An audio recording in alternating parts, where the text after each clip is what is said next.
I labored at home for 42 hours and I dilated to 9 centimeters and I still ended up giving birth at the hospital.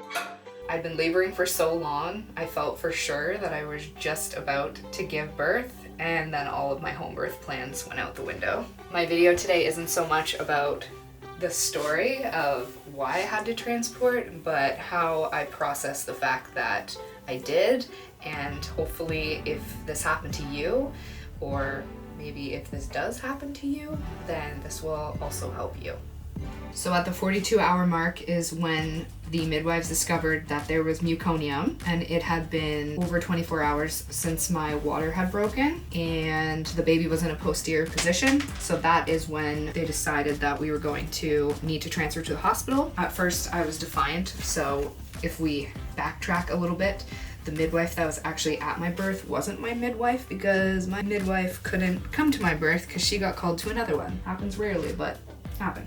I kind of had a little bit of a lack of trust with the midwife, I guess. Kind of thought she didn't know what she was talking about.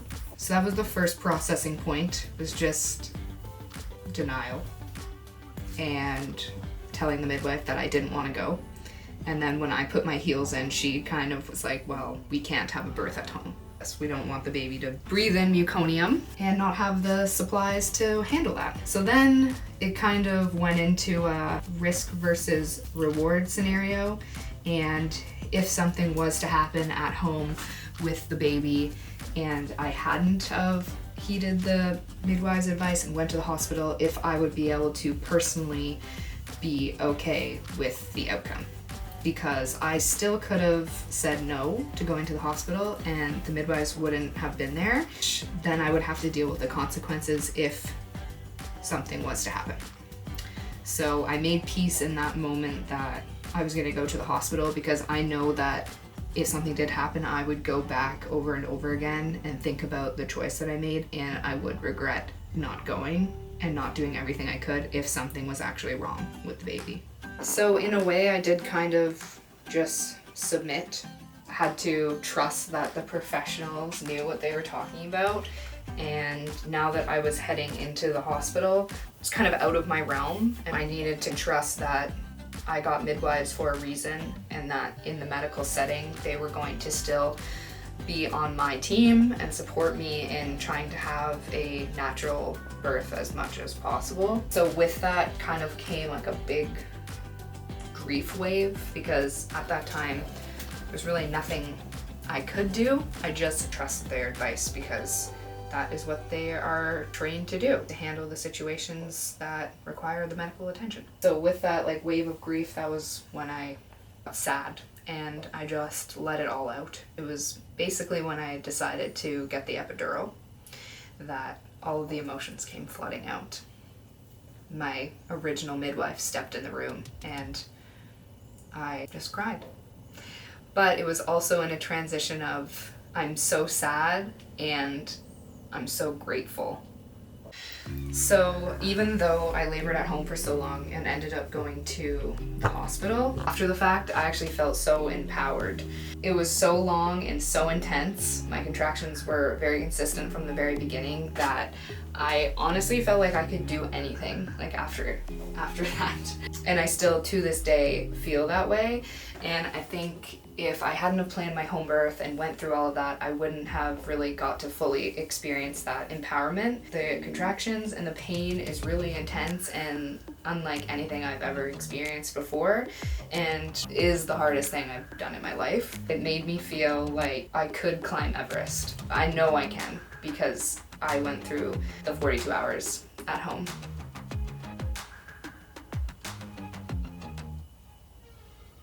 Laboring that long didn't necessarily change my perception of childbirth, because I knew it was intense, but it really drove home the idea that you have to surrender to it. I had this idea before giving birth that it was going to be like a bad acid trip. If you took a tab of acid, you broke all of your bones the minute that you took the tab, and there's nothing you can do. No one can help you except for you within yourself, and that is really intense. And then you make that 42 hours.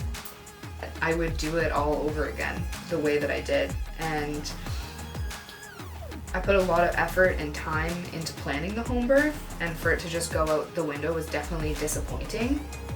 But I think that even if it might fail, you should still prepare for the home birth or the birth that you want, because there's a chance that you might get the birth that you want. Just to know that it's okay to not be okay. Just let yourself feel sad for that moment or time. When I was kind of letting all my emotions out at the hospital, my midwife just kind of gave me a nod, like, I get it. And that really helped to just not hide away my feelings. I am so glad that I had a midwife team, and the midwife team that I had throughout the whole labor process. I wouldn't have wanted to be at the hospital without them.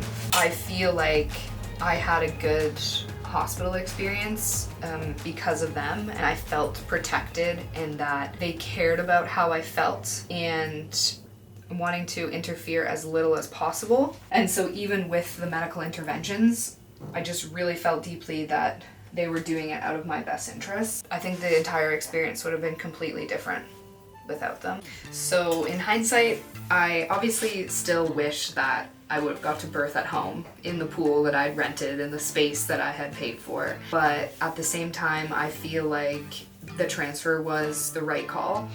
Everyone did end up healthy. I was okay. I did still end up getting a birth that was minimally interfered with.